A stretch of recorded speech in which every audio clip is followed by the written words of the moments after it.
This is the Journey Inward podcast with Steve and Jack, moving deep into the minds of unique individuals, learning about their own journey inward and the lessons they learn from this experience that we call life. Okay, welcome to the Journey Inward podcast. This is the fourth episode, and we've got Emily from Max K9. A little bit of background, I suppose.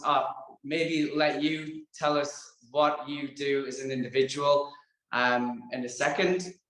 In regards to how we know each other, both served in the military around the same time, and I've been watching closely from afar, I suppose, not in a creepy way, but watching it on how her business has been progressing, and I think vice versa, which is nice to see when you're in a very similar circumstance. But I'll go back to the first question again, is what do you do at Max K9? Morning, Stephen. Both being ex-military, I could probably safely say that what I do at Max K9, I do a hell of a lot more than I did as an officer serving in the British Army. I'll get the officer jokes out quickly. No, in all seriousness, Max K9, leading dog trainer and behaviourist, operating out of North Wales and Manchester. And what I do is I train people to train their dogs. And whether that's on a basic training level, a brand new person approaching me to help with a new puppy, or whether that's a serious behavioural issue, for example, dog on human regression. So I've gone from one job where apparently no 2 days are the same to a job where no 2 days are the same. So it's, it doesn't feel like a job to me. Like with you, if you do what you love, you never work a day in your life. Yeah, sure. And I suppose that's the background of this podcast in general, and what I talked to you prior to coming and press and record on the old on the old phone. But it's more about, rather than what you've maybe had in the past with certain interviews, it's not about the dog's behaviour at this point, but I do want to go into that because I've got some of my own questions around my own dogs, because I've got 3 dogs as well. But it's more around you as an individual and looking at your drives and motivations and how you've got to where you are now. And I think it's important to know the full journey behind someone creating a business, and like you say, having a passion and like a purpose in an area that stands out. And that's why I think for most businesses, that's why they're successful, is obviously the service that you give people is top notch, but also that the passion and purpose is the drive behind that, and that's something that people are attracted to as well. Now, I'm going to go and look at these different parts of your journey. I only know 3 parts of your journey, and I would say one of them is joining the military. The second one is deciding to come out of the military. And then the third one is deciding to start the business that you're doing at the moment. Now, if we go all the way back to the start, joining the military, I know for myself, it was something for, I don't know, I just had this feeling that I wanted to explore and expand my horizons outside of the northeast of England, where I am anyway is a mining town, where people tend to have a certain way of living, and they find it hard to step outside of that. I'm just interested what your motivations were for joining the military, and yeah, just that in general for the first sort of pivotal moment. That's a really interesting question, because I'm still not sure myself, not in a strange way. I don't have any military background. I never served in the reserves prior to joining. I don't have any family in the military. I was brought up in the northwest of England, in Manchester. If you're from Manchester, you'll say it's the most amazing place in the world. But if you're from the south of England, you'd probably say it's really poor and really deprived. This isn't a sob story. I didn't grow up I wasn't from a poor and deprived background. My mum was a dance teacher and my dad was a waiter. I had a phenomenal upbringing. I went to school, went to a grammar school, did my A-levels. When I say did my A-levels, I attended the exams. I didn't do very well. And then I ended up working for an aircraft engineering company straight from school. Don't ask how I got there, but I did. And I despised it. The standard, I worked 9 to 5 behind a desk.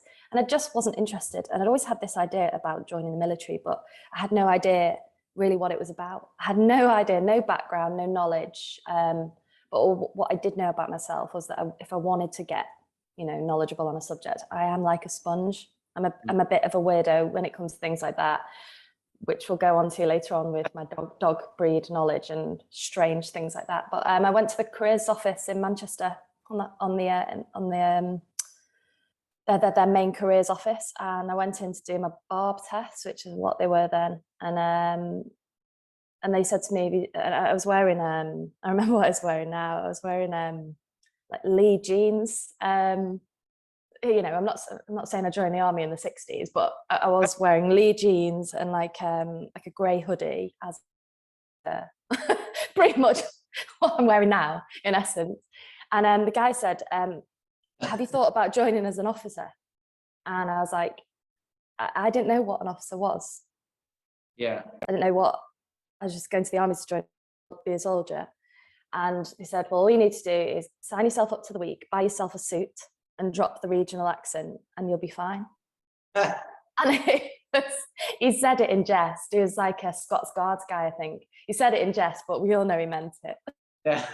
So I went away and bought a suit because he looked me up and down, not in a weird way. He was like, you can't come back. Like, I didn't know. I had no guidance. I had no one to rein me in and say, you can't go to a military careers office dressed like that. You need to wear, something smart. I just didn't know. It was naivety. So I went away and I did the tests for selection for the briefing course for Sandhurst, and then a year later I was walking into Sandhurst Military Academy with an ironing board, having not a clue what I was doing. I never went to university or anything like that. Even though I moved out from home at 18, I'd never been away from home. Yeah. I had a terrible time. I'll be honest, I cried most nights for the first week. I was really emotional. It wasn't the idea of being shouted at or the idea of being told what to do, because I'd grown up with that. If you did something wrong, you got tuned in my family. They were pretty damn hard over, it's just how it was. I won't go into the detail, but you didn't backchat for a start. You didn't question things. So that side of things, I fell into place really, really quickly, but it was just being away from what I knew and being surrounded by all these posh people. I was like, oh my God, the only other girl that in my platoon of 35 was from the north as such. Was a girl called Kat, and we stuck together with our northern accents, so we survived. It was okay. Cool. No, it's interesting just hearing as well that, did you find when you were younger as well, you did lots of different jobs when you were younger and tried different things, or was it just that the realization of that 9 till 5 grind, and you knew that you could get in that very easy? And I had exactly the same circumstance, I suppose, going into the military as well. Had the same experience you going into the recruitment centre and having the barb test. So it's talking about, because it brings back memories. They didn't tell me to go as an officer, but they're probably like, right, you're not right to be an officer. But actually, I did try and go in the intelligence corps. I failed that. So obviously not intelligent enough at that moment in time. At that moment. Yeah, exactly. We grow. And then I remember I actually got pushed back from the RAF as well, because I wanted to go into being a physical trainer in any of the forces. But I knew that that's what I wanted to do. But they weren't recruiting at that moment in time, so I thought, right, well, the way that I can get in and do it, the only way that I can do it is going through the army. So I ended up going into something again that I had no interest in. I tried to go in the infantry because I was like, right, I'm fit. I know I'm good at that, and that's probably going to be looked up to quite well within the infantry. But they wouldn't let me go into the infantry. I wanted to join the Paras. They said, right, go for the intelligence corps. Failed that.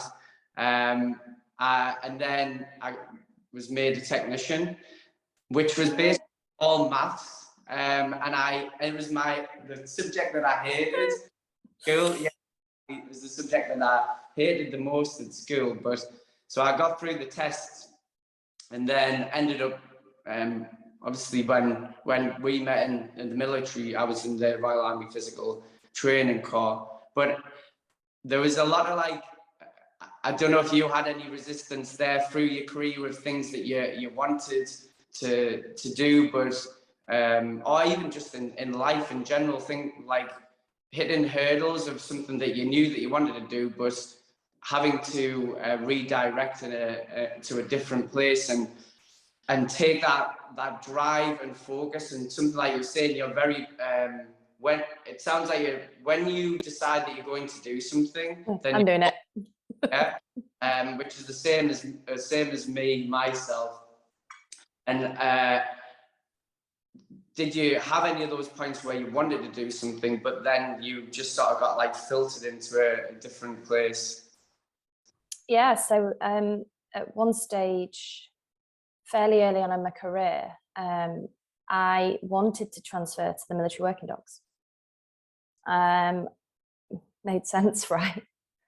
As an officer serving in the MWD, they mainly recruit out of the engineers and the logistics. Mainly, it's not all that way, but mainly.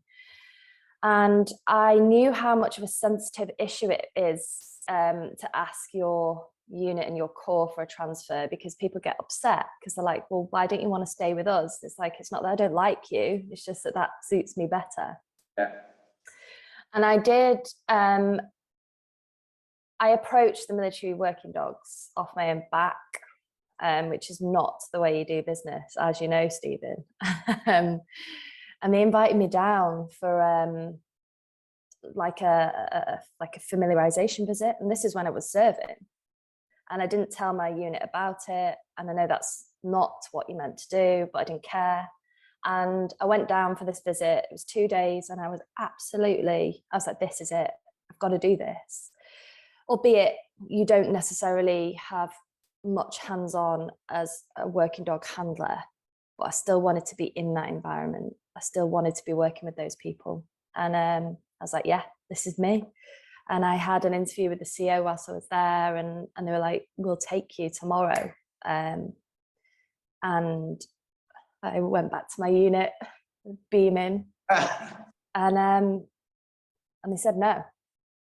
And then naivety at the time, you know, if it had been the age I am now, I'd have said, well, you can't stop me.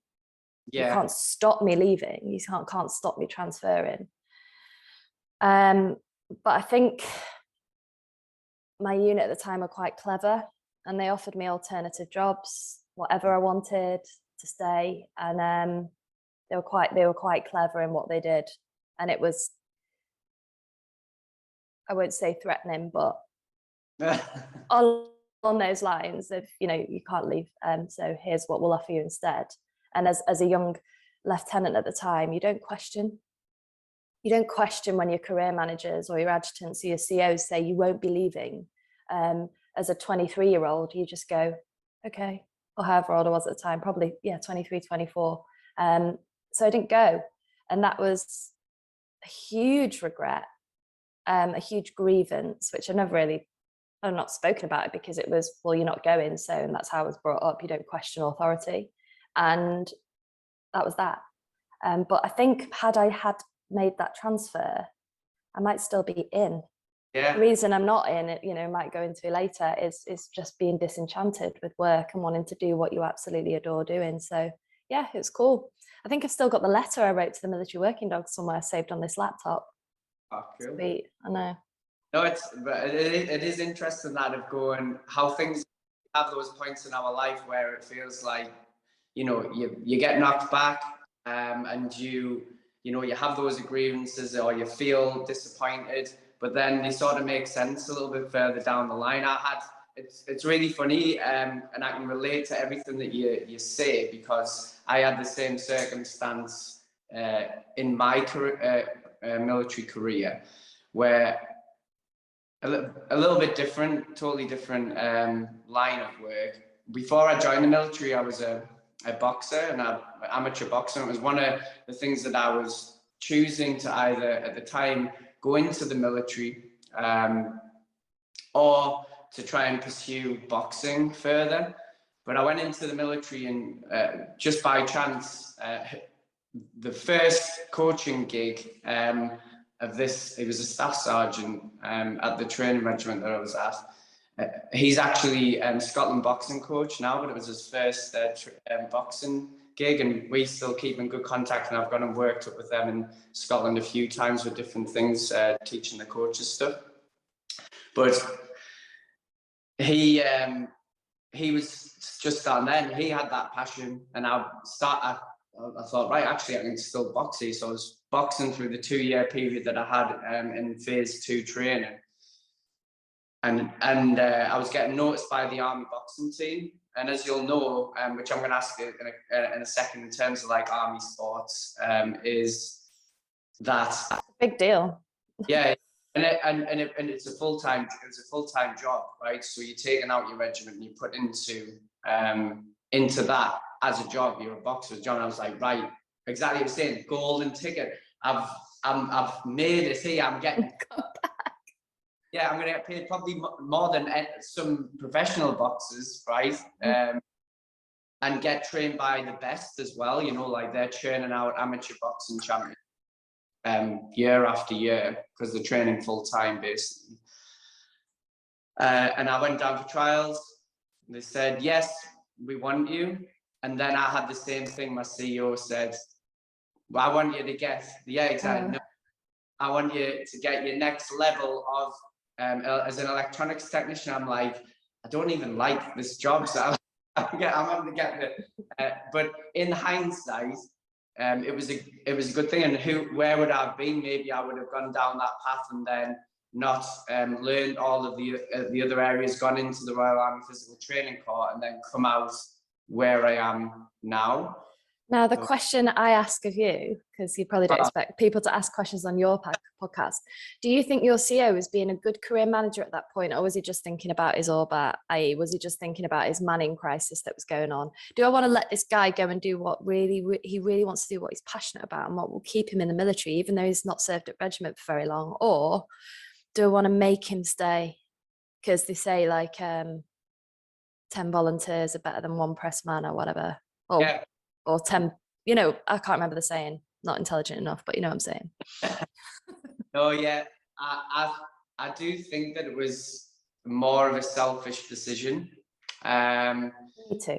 I was doing well in my career, regardless if I was even, I was always scooting away everywhere to do sports, even within the job I was doing. And I was working in the gym as a physical training instructor as well. So I think, you were working well within the job and doing the job that I wanted to do, but you were still having to have some of the bullshit that you didn't want to do. So I think like I say, I was doing well, and I was becoming, like, say, top corporal or whatever. I was getting all those awards and commander commendation things. And it looks good for him to have him within for me to be in his regiment, and also probably help to, I think, motivate other people physically in the regiment as well. So it probably was a selfish decision, and I had to, in the end, when went into the Royal Army Physical Training Corps, was burn my bridges a little bit. I had to go, right, this is what I'm doing. Exactly, and people saw a few people, not everyone, not everyone, but some people wiped their hands with you or tried to make things as difficult as they could, just because it's, also I think people, and I was talking about this the other day to someone, is that people get scared of seeing people do well and move towards their goals, and things that they have a passion about, especially when they're stuck in a place where they're scared to move out of it. So people almost want to drag you back into where they are, because it stirs something up inside of them that makes them think, oh God, I could have gone down that path. I could have gone down that path. You hit the nail on the head though there, because you say in the military, physical training course selection is open to everyone. Didn't see you on the log, you know what I mean? It's like it's I suppose it's just maybe a bit of jealousy that stems from insecurity, and that's really sad, isn't it, I suppose, but keep looking forward. And this takes us, I just talked about the sports side of things, and that's one thing I remember. One of the things I remember you saying to me when I met you was that you said, I want to be in the army. I think it was the army cycling team. Yeah.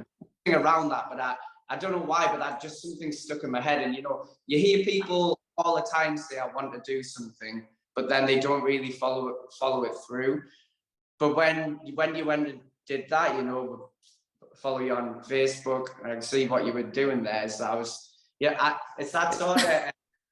that sort of thing where, if I'm like driving down the road and I see someone running, I just automatically go on, son, like I just get like, so I was like, yes, like you're deciding to do something and then you go and do, but that's obviously just who you are as an individual. And do you feel like that's been realizing that when you set your intention to do something and then you follow through and then it happens?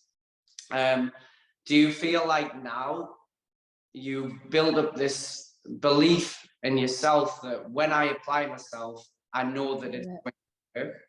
Yeah. And weirdly, I remember that conversation we had, clear as anything. It's probably 8 years ago. And I was on a cross trainer in your gym and you're in ERI. And I said I really wanted to get on the army cycling team. I just got into cycling that 6 months ago because I had a shoulder injury, and it was the thing that you do when you have a shoulder injury, right? Anything low impact. Actually, in hindsight, probably not the best thing to do with a shoulder injury, but based on how often I crashed. But you said to me, I know the guy that manages the army cycling team, and he gave me his name and he gave me his number. And and I think you got me his number, I'm sure. And I called him. I mean, bit necky, isn't it? But I called him and he invited me down to a training weekend that was at Abingdon. And I attended that training weekend after my course, and then it just went from there.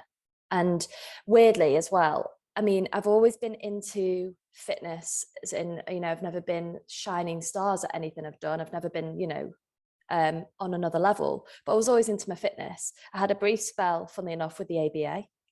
Right. And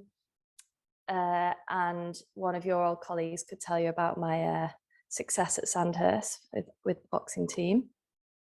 And I've always been into sport in general, watching it, playing it, any sport. I would prefer to go and watch live sport, for example, than go out. But with the cycling thing, like I went through Sandhurst and I found the Sandhurst PT program hard in parts. I was always middle of the road. I was never lagging, but I was never the person that, with the 8 minutes, 7 minute PFA. I was never that person, but I was always okay. It was never. And I think one of the things about army cycling was that attracted the elite. Your Chanel Masons, your EJ Harris, Charmaine Porter, your elite soldiers and officers that were just incredible athletes and a huge inspiration to me. And I looked around at these girls and obviously the other girls that were on the team at the moment, and I thought, I'm very much a middle of the road athlete. I'm not really good enough for this setup.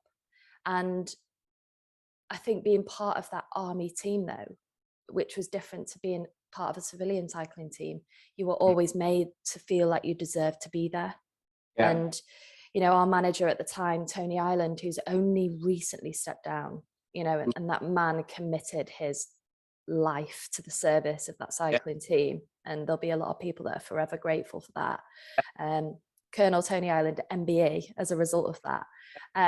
He did incredible things for that team, but also incredible things, I think, for me as an individual, because there was always an element of self-doubt. I'm not pushing out the numbers, I'm not pushing out the watts on these FTPs that I want.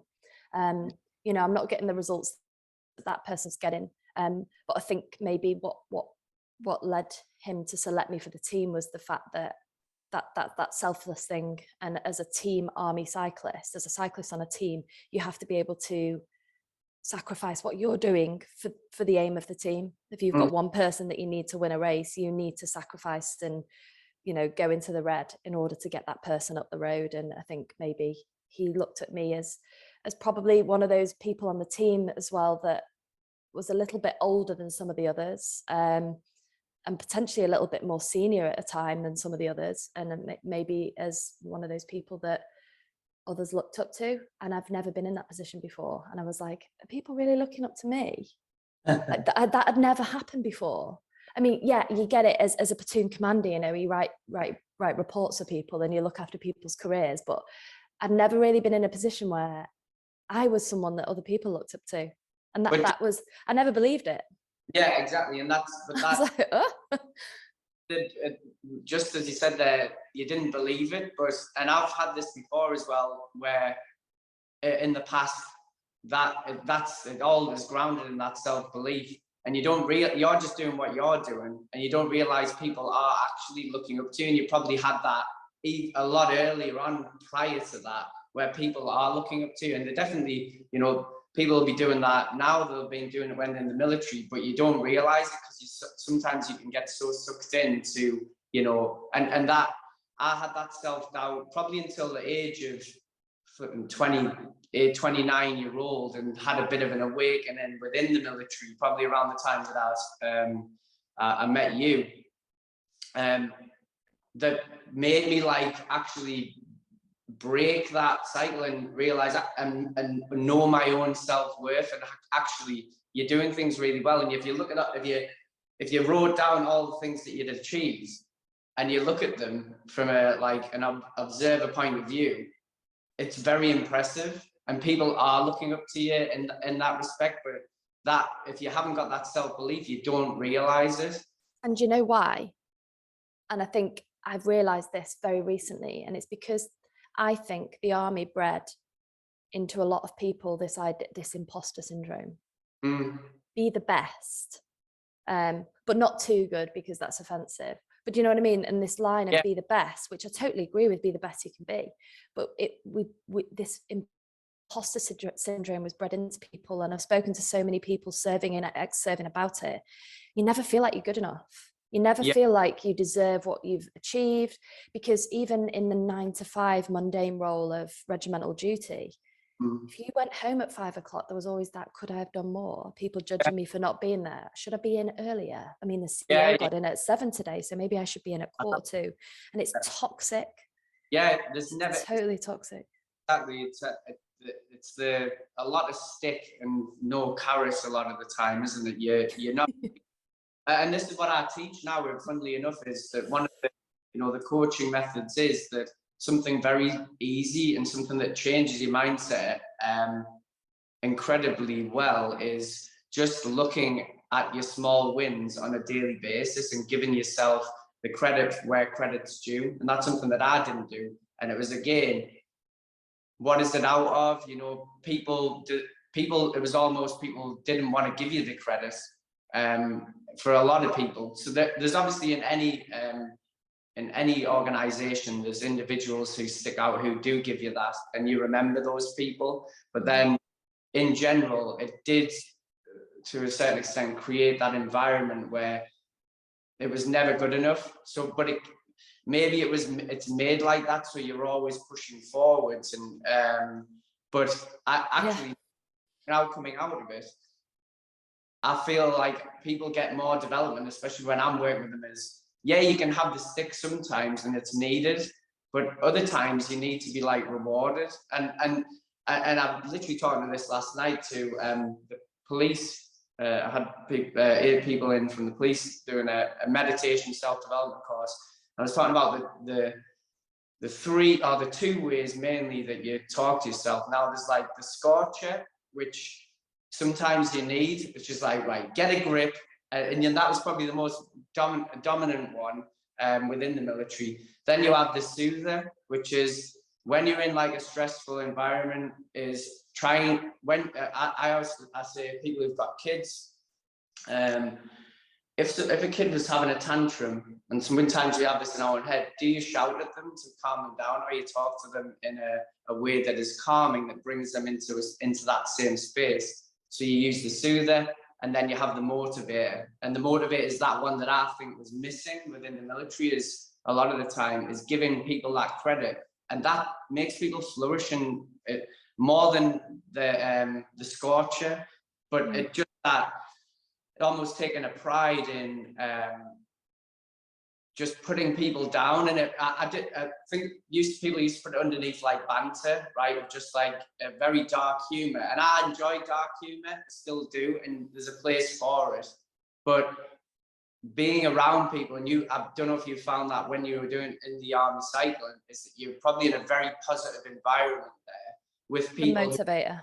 Yeah, motivators. Okay, and that's something that made you flourish inside yourself, to realize who you actually are and truly your own qualities and values that other people looked up to you for as well. Absolutely. I think one thing I was going to say was that we have gone from that environment where we had the scorcher mentality, the scorcher kind of motivator. And then we've gone from that to running our own businesses. And then you have no one there. So you don't have a scorcher, you don't have a motivator. That all has to come from self. Yeah. And that is where I struggle. And there's one reason that I have taken to asking all clients for honest reviews after we've worked together, because you don't get that feedback system when you're self-employed. And especially for me in an unregulated industry, I don't have a regulator, an Ofcom, whatever, that looks at me and goes, you could have done that better, or well done there. I don't have anyone.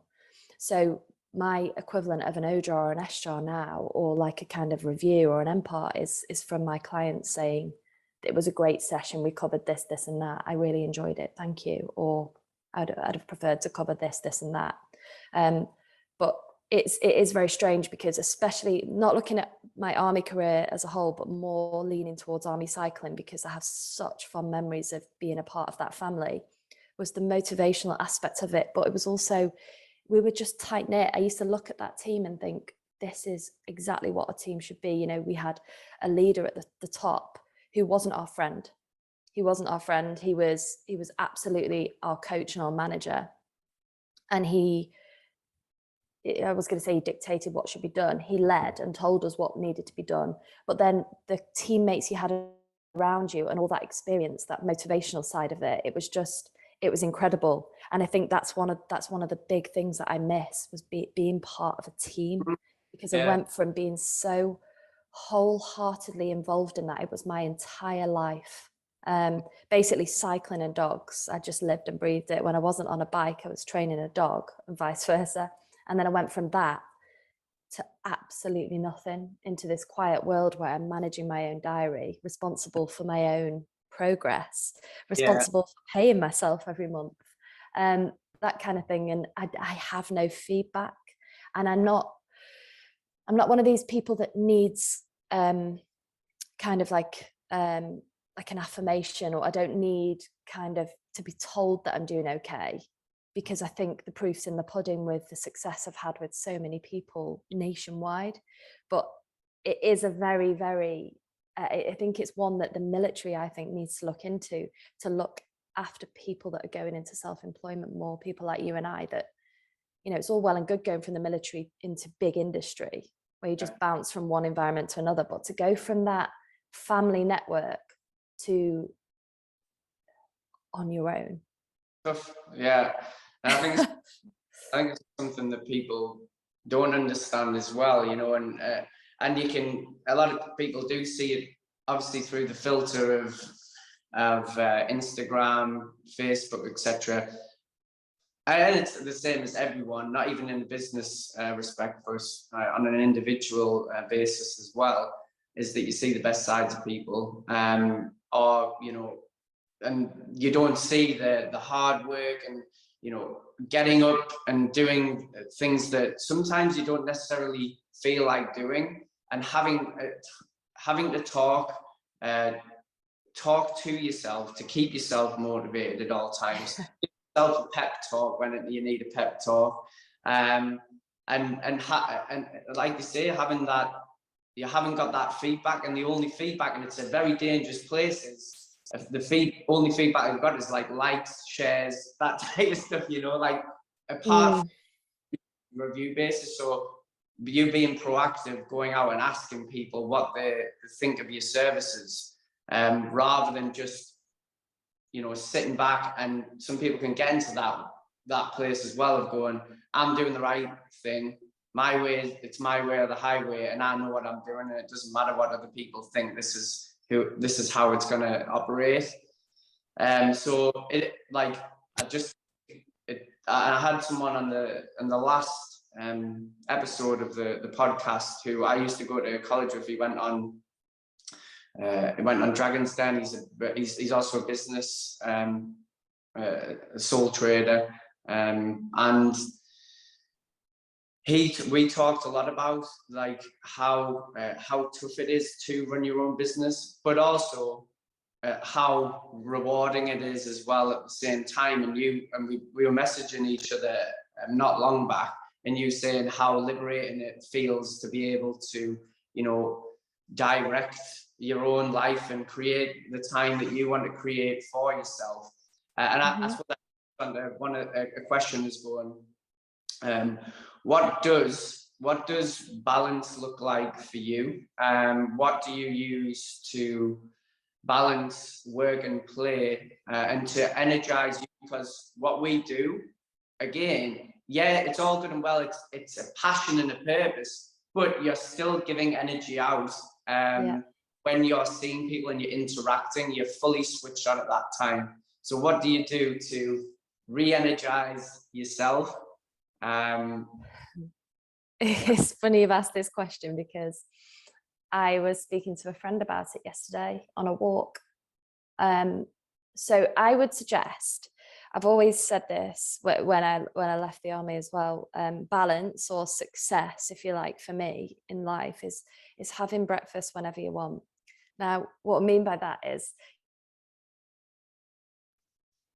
you know, especially for us, we were dictated, these are the breakfast times. If you miss them, you miss it, that's it. You know, like what exercise you had Reveille at a certain time, it was, you know, you were dictated to. And I think in a lot of industry as well, when you're working for people, it's, I've got to have breakfast at this time because I need to set off at this time to miss rush hour to get into work. Now, for me, I run my own diary, and it's so liberating in that, you know, I'm on a podcast now at 8:45. I've got a client arriving at 9 o'clock after that. And then my diary goes like this, and that, but I have dictated that. And that for me is success. I know it's really easy and it's flippant for people to say that money isn't everything. Money does have an involvement because it allows you to lead the life you want to live. Although my life's pretty damn rudimentary. I don't do anything. I don't go anywhere. I don't really have nice items. But I see success mainly as being able to dictate what you do and when. And and it's so totally liberating after 11 years of never being in control. You know, like when people would say, you'll have had like friends saying, oh, do you want to come away for a weekend? We're going away with the lads in February 27. And you're like, mate, I can't commit to that. Yeah. Like, you're mad. I can't even commit to something next weekend because the CO's on about putting an exercise on and I'm going to have to go. But in terms of downtime, this is what I was talking about with a friend. This is the one area of my life that I'm not open about, because why would I be? Because it's not my client's responsibility to hear this. But this is one area of my life that I really struggle with, because I've gone from, I'm not overly extroverted. I never forget one year, one of my reports said, needs to spend more time in the mess. Because I would come back from work, go to the CrossFit gym in Andover. And then because I'd missed don't, I can see you laughing, because and it's how I got that injury. And then because I've missed dinner, I'd eat it in like my room or in the TV room. And it's not because I didn't like anyone. It's just because that's how I recharged. I didn't want to be around people. And I'm outgoing in an area that I'm confident. So I could stand up on stage, I feel, in front of 100,000 people and talk about dogs. Yeah. And in that respect, it's not a persona, but I feel like I can do that. But when I talk about recharging, I don't have those people around me. So for example, army cycling was my life, and that was my hobby, and it was the life and soul of everything about me. But I don't have that anymore. And I said to a friend, I feel like dogs have become everything. So even if I want to recharge, wind down, I'll go out for a dog walk with a friend, and guess what we'll end up talking about? Friends' dogs' problems, or that kind of thing. It's like if you're a vet, or you having done the role ERI, somebody says, I've got this niggling rotator cuff injury, and you're like, mate, I've just sat down for dinner, can I just, do you know what I mean? And you never get that opportunity. My best friend is a vet, and I can imagine that everywhere she goes, there's always someone that says, oh, my dog's got this thing with its paw, do you know what it is? And she's like, I so care, and I'm so passionate about what I do, but can I just enjoy being at this wedding and not talk about your dog's pad? What I'm trying to get at is, at the moment, and because this is all new to me, don't forget, I've only been doing this, second year, full time. I've been the running 2 years. It's amazing where you've got to. Carry on what you're saying anyway. But what I'm saying is, I still don't know. I've still not found that downtime yet. I've still not found what I'm meant to do to recharge. Like I said, like military, it was to recharge. You leave camp at the weekend and you just go and see your mates, and you go out, you do whatever. But what I do is all kind of, majority is at home. My life is very inward and very here. And I don't have a hobby. I live very, very rurally. I live a very isolated life. I didn't grow up in Wales. I don't have very close friends here. And even if you have friends here, they live miles and miles away. You don't have like neighbours next door. So I think I'm yet to find a way to recharge. And I'm not in a hurry to, but I'm conscious of it. I'm self-aware that this could become very, very all-consuming, especially because you're in charge of your own diary and your finances and things like that. I could just, for example, this afternoon, I'm not working. And a friend of mine said, oh, it's all right for some. I said, yeah, but do you know that I've worked for the past 18 days? And when I say worked for the past 18 days, I mean, I've worked every single day for the past 18 days. And she was like, okay, fair enough. Well, it's really interesting actually, because I remember reading a book called Peak Performance as well, and it sort of links in your stress recovery adaptation, right? The model that we need in physical training, and applying that to any part of your life of, planning in your downtime on a daily basis, planning it on a, talking about like a 4-week block, and on your 4th week is having that recovery week after a loading period. It talks about having every 3 months, having a full week off, and then even having like a full month off, which is, I mean, you can't really do it, but you can't really have a full month off. Or can you? Like that? Yeah, I can. And you've created that, and having these systems, but also it's very easy to lose sight of the things that actually do fill you up and give you that energy outside of what you do, because like exactly what you said, is it can become all consuming, and then you're living in that space, which makes you so switched on in that area because you never switched off from it. But also it's not letting it become something that you absolutely love into something that you don't really enjoy doing anymore, and that being like truthful in anything that we do. And this is why I'm really careful with myself now, is because in the past I did that with boxing. I did it with lots of different things where I became so obsessed with it, and all I thought about. And then by the end, I just thought I put too much pressure on myself, and I just didn't want to do it anymore. Like the love had been sucked out of it. So it is really important, isn't it? Finding those areas, being able to charge back up. Yeah. Well, for example, I'm not meant to be here today, am I? Yeah. And I was meant to be taking a few days down south, but I'm not now. And instead of kind of maximizing the time, I am, to go and do things. I've gone, oh well, I've got a waiting list as long as my arm, so I'll just fill it. But then what I also haven't considered is that my calendar is filled through to the beginning of December. So I need to allocate time off. Like, when we had our diaries given to us in the military, it was, this is your Christmas leave, this is your Easter leave, etc., etc. Yeah. And now that's I think I need to do. I need to allocate leave periods where, because it's not as simple as when people say to me, can you get away next week for 3 days? Oh, well, why not? You're self-employed. And I'm like, because I can't, because I have a duty to my clients to withhold those slots that I've given them. But also, if I cancel on them, where am I going to fit them back in? Yeah. Because I'm booked up for 8 weeks, and it's not fair, is it? Yeah. No, it is.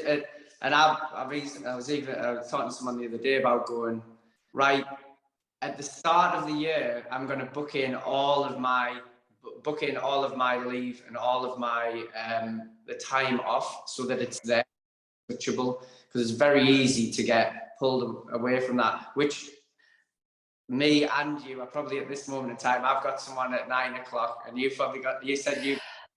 Well, that you probably saw my eyes divert then, because I'm just looking at the camera and she's just turned up. But I'm like, please don't come through the gate, because I've got 2 dogs outside. Yeah, but I could keep talking. Really interesting conversation. Yeah, tell me about it. And we'll maybe have another one of these chats in the future. Hopefully not another 8 years or 10 years down the line anyway. Well, yeah, definitely. And I think if this has given me nothing else, it's that kind of, it's given me a retune to say, you've said all this to Steve today about needing to do more of this and needing to do, so go away and do it. Yeah. Like, don't just talk about it, walk the walk. So after this podcast and after I've seen my client, I'm going to put some leave time in the diary. Awesome. Right. So much for your time. Thank you for having me. Yeah. Have a great day. Bye. I will do. You too. Bye. If you want to listen to more podcast episodes, then join the Soul Vision subscription, where you'll gain access to loads of online content to aid you on your journey of self-discovery. Just go to www.lonewolfvision.com/soulvision. That's www.lonewolfvision.com/soulvision. Thanks so much for listening, and good luck on your own unique journey.